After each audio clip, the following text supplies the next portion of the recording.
bilang bahwa Tuhan kita tuh luar biasa.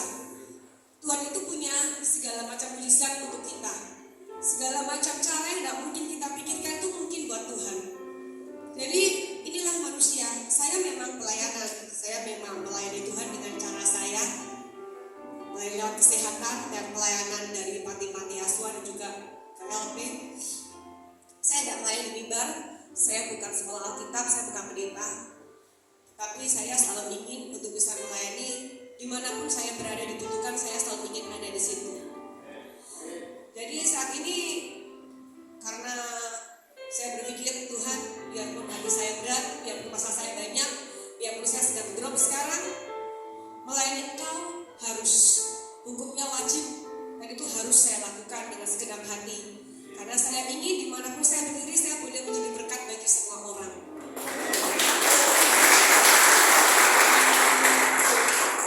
Dan untuk sore hari ini singkat saya sampaikan sedikit kisah hidup saya, bagaimana saya hidup di Manado sebagai seorang perantauan. Karena saya di sini nggak punya siapa-siapa selain suami dan anak. Saya punya kakak ipar satu tapi nggak terlalu dekat hubungan kami.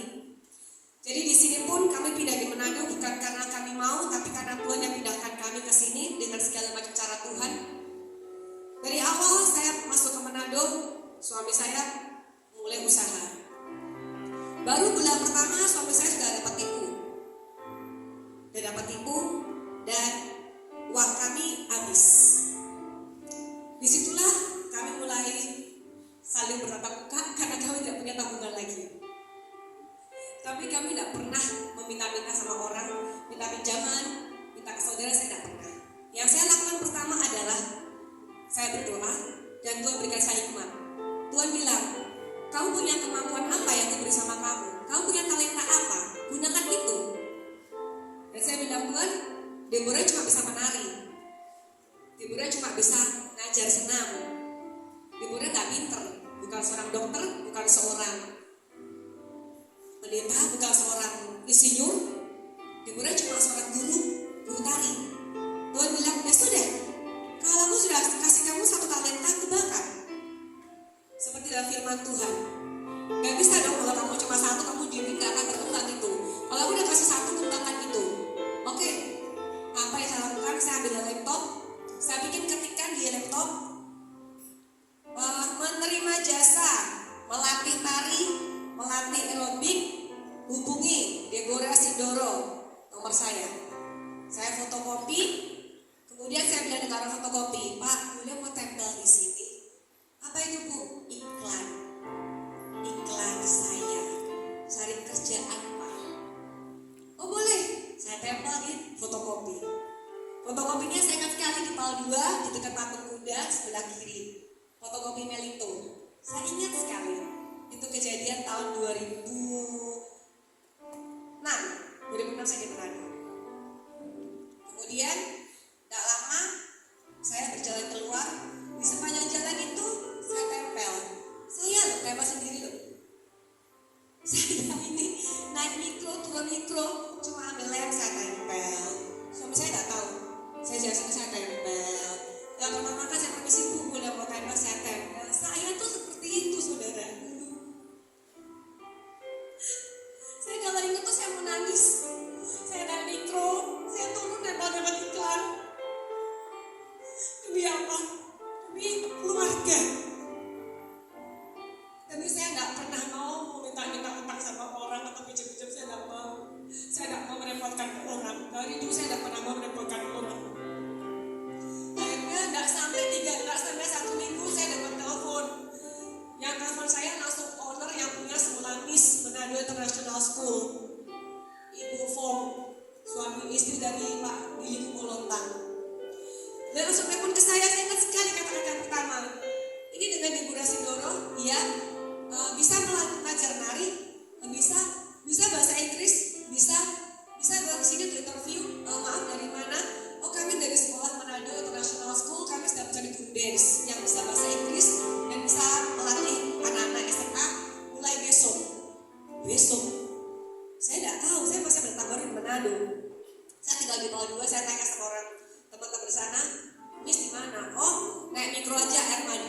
banget sekolahnya ya, keren.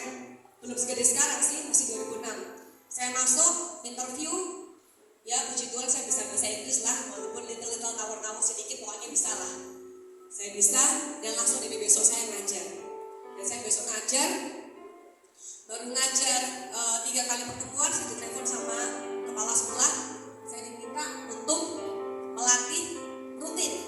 Jadi lebih banyak latihan. Pertama cuma seminggu 2 kali, ini jadi lebih rutin karena minggu depan ada perlombaan dance antar sekolah se-Sulawesi Utara. Jadi Miss ikut latihan setiap hari selama 1 minggu full. Dan pertama saya mengajar di Manado, pertama saya berikan prestasi ke Miss, setelah Miss dapat juara 2 untuk lomba dance seluruh SMA di Sulawesi Utara. Semenjak itu, karena saya udah berusaha memberikan terbaik untuk sekolah Miss, dari pihak sekolah menaikkan saya punya salary. Jadi saya belum 1 bulan, belum terima gaji, tapi baru pendekatan pertama, mungkin penawaran gaji sekian, tapi karena saya berhasil mendapatkan prestasi, saya mendapatkan gaji. Sampai sekarang gaji saya di Miss itu gaji part-time yang paling tinggi dari guru-guru part-time yang lain. Saya yang tertinggi dan saya part-time terlama di Miss.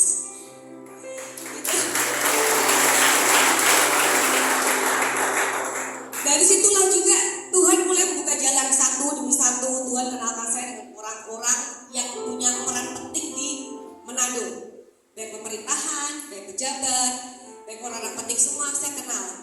Sampai suatu saat saya ditelepon sama pimpinan dari Tribun Manado. Instruktur aerobik, iya Pak, boleh ketemuan? Oh iya, dari mana? Dari Tribun Manado. Oh boleh Pak. Itu saya masih di Miss baru 1 bulan atau 2 bulan lah berjalan. Udah ketemuan, pertama kita masih bangun ego aja. Waktu itu di Mantos, di AW, Mantos 1 di AW. Saya ingat semua pokoknya kejadian-kejadian yang ajaib Tuhan kasih. Situ belum ada jawaban apapun juga. Tapi pada saat tahun 2011, saya mendapat kesempatan untuk bersama dengan Tribun Manado untuk mengadakan Car Free Day, semua di kawasan Megamas itu, yang berlangsung sampai sekarang. Puji Tuhan, Tribun Manado boleh menjadi partner saya sampai ada COVID. COVID selesai, acara bubar. COVID ada, acara bubar. COVID sudah mau jalan 6 bulan, sudah mulai lampu hijau, Tribun tetap bilang bahwa dia tidak akan melaksanakan acara ini lagi. Tapi masyarakat yang ada menghubungi saya dan ingin untuk sehat bersama lagi, ingin untuk kembali merasakan olahraga pagi. Apa yang saya lakukan? Apa kemampuan saya? Saya bukan orang kaya. Saya nggak mampu bayar kawasan. Saya nggak mampu bayar sound system. Saya nggak mampu untuk bayar perizinan. Saya nggak mampu untuk melakukan semua itu. Apa yang saya lakukan? Sedangkan warga telepon ke saya, Sin, kapan sumber? Sin, kita sumbingan sumber. Sin, kita butuh olahraga bersama. Sin, semua sin. Saya sama suami saya cuma diam. Kita cuma menuntut, kita cuma berdoa sama Tuhan. Tuhan, apakah saya boleh meneruskan acara ini tanpa ada sponsor yang bantu saya? Tuhan cuma jawab, loh aku siapa? Loh aku ini siapa? Kamu tuh siapa? Kamu tuh anakku, aku nih papamu, aku tuh yang punya semua. Kamu butuh sponsor siapa? Kamu gak butuh sponsor, kamu sudah punya aku. Itu kata Tuhan. Oleh karena itu, saya bikin lagi acara Car Free Day kawasan tanpa ada sponsor selain Tuhan yang sponsori.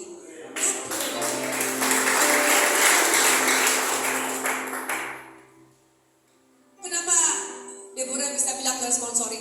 Karena setiap hari Sabtu bukan free.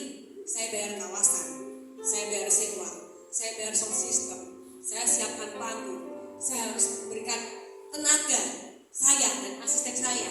Itu semua gak biaya, semua biaya. Tapi Tuhan baik, Tuhan selalu adakan orang-orang yang boleh menolong saya untuk saya boleh membiayai itu semua. Caranya luar biasa cara Tuhan itu. Itulah yang saya lakukan, yang saya alami selama beberapa tahun saya di Manado ini. Dan itu adalah masuk masa yang zona yang begitu nyaman buat saya. Karena semua kebutuhan saya terlengkapi, semua keperluan saya selalu Tuhan adakan. Sampai tiba waktunya saya ada di zona yang bikin saya suka nangis dan drop seperti sekarang ini. Ini adalah namanya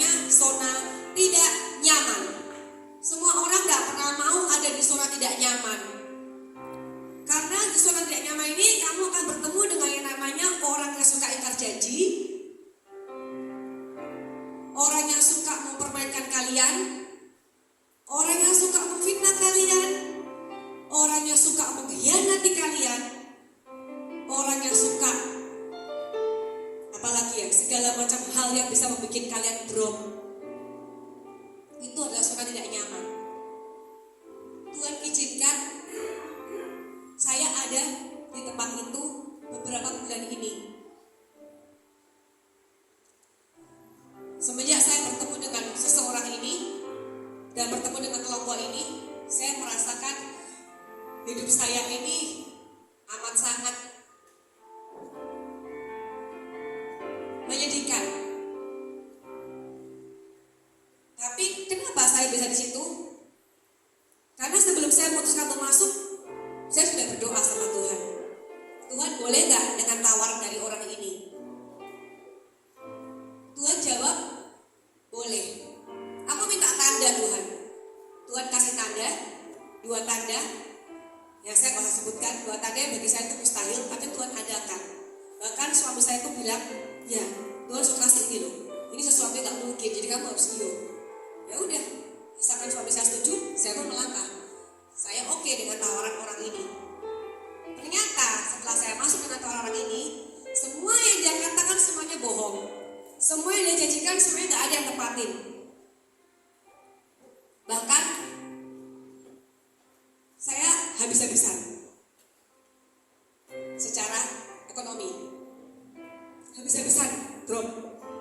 Tapi tetap saya dan suami berkuat tidak mau punya utang. Tidak mau punya utang. Jadi dulu saya yang hidupnya zona nyaman, enak, ATM ada terus, uang ada terus. Sekarang saya hancur. Ekonomi saya di bawah sekali sekarang. Gara-gara ini. Saya sempat komplain sama Tuhan. Tuhan suruh saya Tuhan suruh saya oke dengan tawaran ini. Sekarang saya oke dengan tawaran ini. Kenapa Tuhan bikin saya begini? Saya sempat marah loh Tuhan. Apa yang Tuhan katakan sama saya? Loh, kok kamu marah sama aku? Kan kamu tanya. Aku boleh gak Tuhan? Aku bilang boleh. Ya sudah jalani aja. Tuhan bilang gitu. Terus jalani aja. Masih bimbang kalian? Ternyata Tuhan di sini ingin bilang sama kita bahwa kita harus belajar. Setiap masalah yang Tuhan kasih ke kita itu ada hikmahnya, ada tujuannya. 1, Tuhan ingin lihat seberapa hatimu melekat dengan harta. 1, ya kan? Seberapa hatimu melekat dengan harta. 2, seberapa mampu kamu memberikan itu maaf untuk orang yang menyakitimu dan mengkhianatimu, bahkan membayar buat janji sama kamu.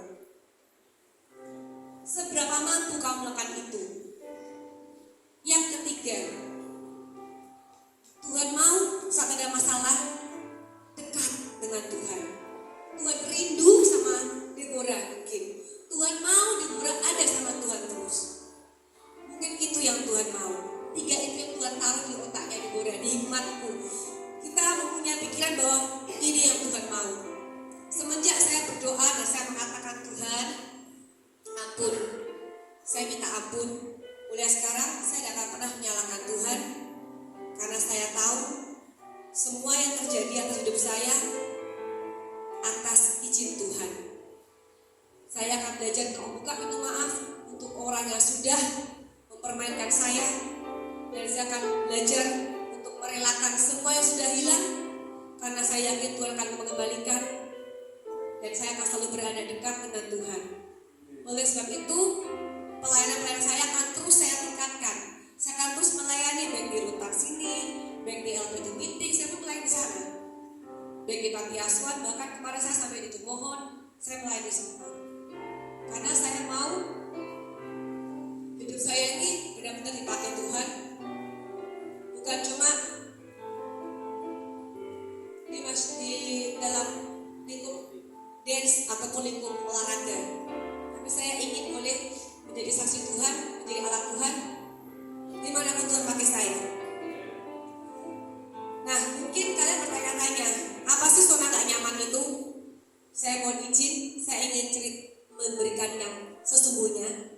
Mohon izin sekali, tapi tempat ini saya tidak berkampanye. Saya cuma cerita tentang kesaksian Tuhan. Saya diusung partai,